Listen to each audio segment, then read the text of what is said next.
Amigos, bienvenidos a una nueva edición de este podcast que lleva por título En Pelotas. Muy buen día estén teniendo todos. Buena noche, buena madrugada, dependiendo la hora en que escuchen este podcast. El día de hoy traemos una nueva edición de En Pelotas Retro o el equipo del que vamos a hablar el día de hoy, como ya lo pudieron ver en el título del podcast. Tenemos uno de los equipos de la época más reciente, más contemporánea, que más época. Hoy hablaremos de el Cruz Azul, que rompió la sequía de 23 años sin ganar un título. ¿Qué tan bueno era el Cruz Azul de Juan Máximo Reynoso?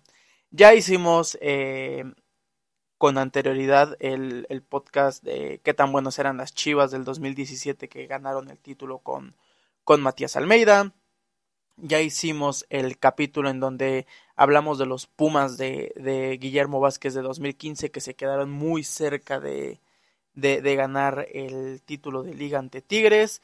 Y ya hicimos dos capítulos incluso dedicados a hablar de la carrera de Miguel Herrera, donde detallamos qué tan bueno era el equipo de las Águilas de aquel 2013 contra Cruz Azul y que llegó a la final del torneo siguiente contra León. Así que, pues qué mejor para cerrar esta primera parte de los equipos de los últimos tiempos que con el Cruz Azul rompió las años sin título de liga.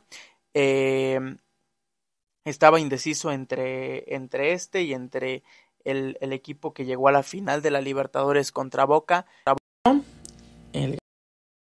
Yo no vi ese equipo y la verdad me gustaría hablar de equipos primero que yo haya visto ya consciente en vida. Así que, pues, sin más rollo, sin más preámbulo, empecemos a hablar de este Cruz Azul. Un equipo que tenía en su plantel a Jesús Corona, Pablo Aguilar, el Cata Domínguez, Adrián Aldrete, Juan Escobar, Luis Romo, Paul Fernández, Yoshimar Yotun, Pineda, Roberto Alvarado, Jiménez y por supuesto la máxima Jonathan Rodríguez, otros. Un equipazo verdaderamente, o sea, la mayoría de jugadores probados en el fútbol mexicano. Ya Jesús para ese momento toda una de Cruz Azul, lo mismo con todas sus críticas, Julio César Domínguez, dos hombres que prácticamente ya eran de casa, Pablo Aguilar, un central probadísimo en el fútbol mexicano, campeón con Xolos, campeón Adrián Aldrete lo mismo, campeón con América, campeón, no recuerdo, con Santos por supuesto. Juan Escobar, un tipo que había sido de impacto inmediato en su llegada de Paraguay a México. Luis Romo, que era una de las grandes revelaciones en esos años con Querétaro, fue fichado por Cruz Azul. El Cabecita, que había rendido grandes cuentas ya con el equipo de Santos Laguna. Orbelín Pineda, que había sido fundamental para que Querétaro cambiara su reciente Chivas. El Piojo Alvarado, una joven promesa bastante interesante en sus tiempos con Necaxa. O sea, Cruz Azul tenía un equipo muy completo en ese entonces, plagado de una combinación de experiencia con juventud. Cruz Azul lo tenía todo para ser campeón desde años previos, porque realmente la verdadera inyección de talento y de dinero viene en el torneo de apertura 2018, cuando Ricardo Peláez llega a Cruz Azul y la máquina se muda al Estadio Azteca. Es donde llegan los Pablo Aguilar, los Elías Hernández, los Piojo Alvarado, Milton Caraglio, que ya no era parte de ese plantel, pero llegó a reforzarlos. Juan Escobar creo que llegó un año después.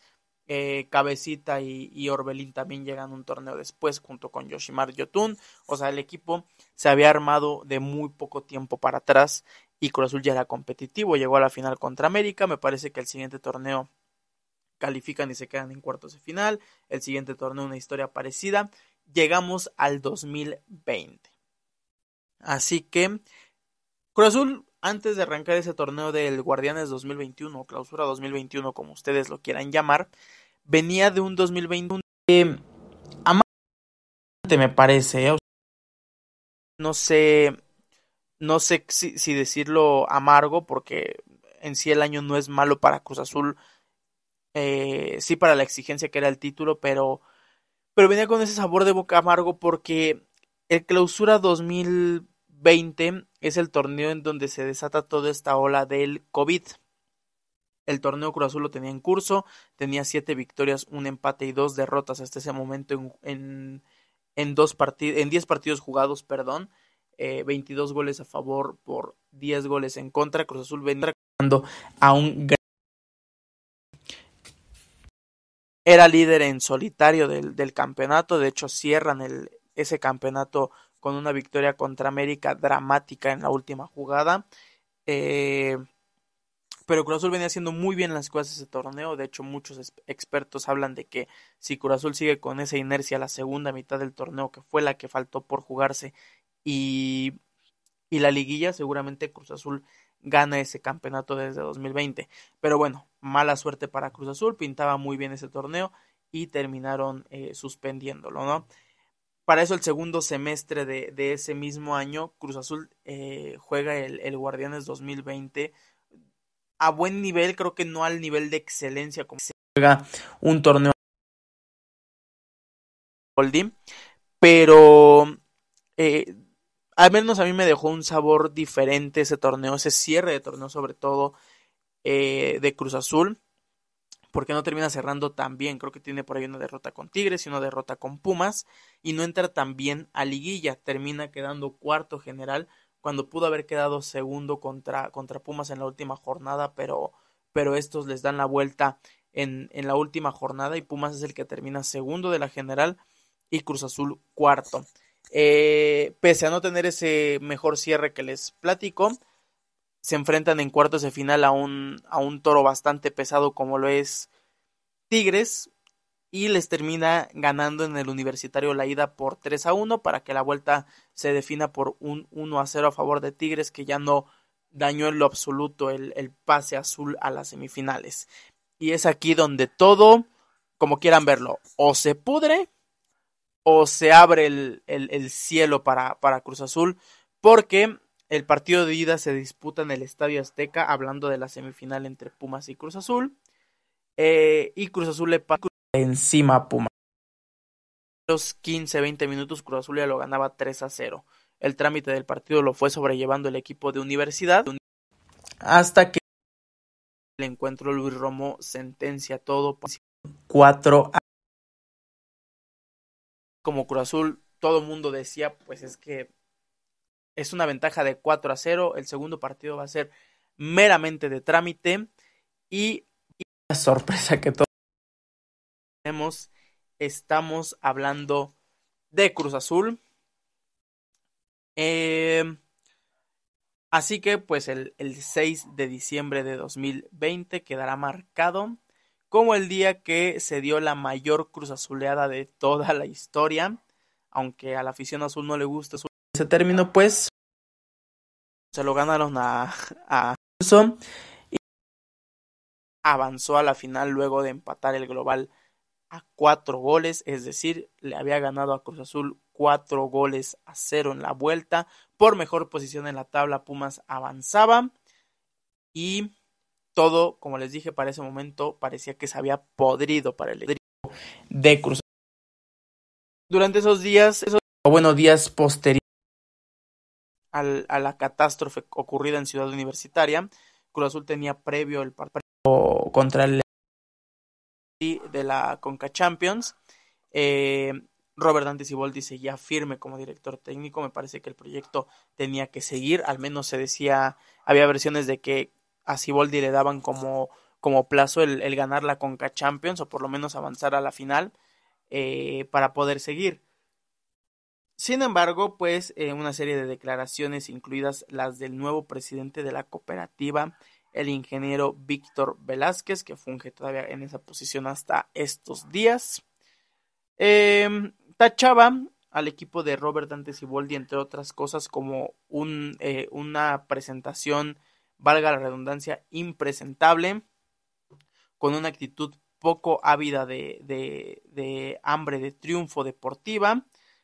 Y bueno, pues esas declaraciones en un video emitido por la propia cooperativa no gustaron para nada a Robert Dante Siboldi, diciendo que pues podían tacharlo de que quisieran, menos de no leal dentro del terreno de juego y la institución, a él, a su cuerpo técnico y por supuesto a sus jugadores, y que pues él prefería hacerse a un lado. Así es como el 11 de diciembre de 2020, Robert Dante Siboldi dejaba de ser técnico o director técnico del equipo de la Cruz Azul, después de un mes de arrancar el Guardianes 2021. Y es que para todo esto pues estaba desatando toda la ola de malos manejos en Cruz Azul, aunados al tema de que Billy Álvarez estaba prófugo de la justicia. La Interpol ya había lanzado una orden de detención en más de 150 países. Todo era un caos en Cruz Azul. No se presupuestaba para nada, ni se pronosticaba más bien un buen torneo, todo lo contrario, lo extradeportivo más el no tener técnico y no saber quién iba a ser, porque pues sí, sonaban nombres como los de Hugo Sánchez, los de Poncho Sosa, Miguel Herrera, el propio Paco Gémez que se había postulado para regresar a Cruz Azul, y Juan Reynoso, algunos de los nombres en el círculo y entorno de la Noria. Pero había un pequeño problema. El tema es que en lo económico Cruz Azul no andaba, ya se empezaba a vislumbrar un tema de pues pocos recursos económicos en las arcas de la cooperativa La Cruz Azul. Parecía que el hombre y el nombre que sonaba más para llegar a la Noria casi estaba firmado, el tema era solamente arreglarse en cuanto a salarios, pues era Hugo Sánchez.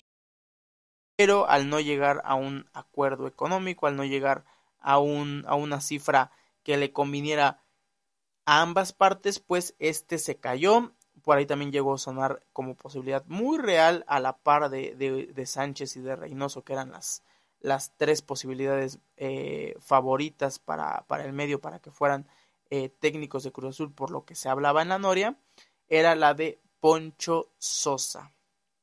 Un técnico que si bien había hecho competitivo a equipos como Necaxa, como me parece que Lobos, claro, pues era eso, equipos de media tabla que no te aseguraban nada importante como Cruz Azul. Pero pues para sorpresa del medio y para sorpresa de muchos aficionados, pues el elegido terminaría siendo el peruano Juan. Había gente que incluso se preguntaba, bueno, para ese entonces yo creo que ya no, porque Juan Reynoso venía de dirigir y de hacerlo bien realmente con el equipo de Puebla. De hecho, pues yo creo que él las bases, sea competitivo después con Nicolás Larcamón, pero Juan Reynoso venía de hacer un buen trabajo con Puebla, pero insisto, era Puebla, no era la misma exigencia que tal vez podía llegar a tener en Cruz Azul. Por eso les sonaba tanto que Juan Reynoso pues no fuera el indicado, y creo que afición y muchos podemos aceptar que Juan era la opción favorita, y todos veíamos con mal augurio el nombramiento peruano, que aficionados de Cruz Azul se les olvidó, muy jóvenes por supuesto también, se les olvidó que Juan Reynoso pues fue campeón con Cruz Azul en el 97 como capitán, defensa central, entonces era prácticamente un tipo de casa. Por ahí anduvo rondando algunos años en Cruz Azul en inferiores, hasta que pues terminó yéndose a Perú, donde rompió 2 rachas importantes en cuanto a títulos. Pero bueno, el arranque no fue bueno, entre muchas dudas, insisto, llegaba Juan Reynoso a la Noria, y pues a esto le sumas 2 derrotas de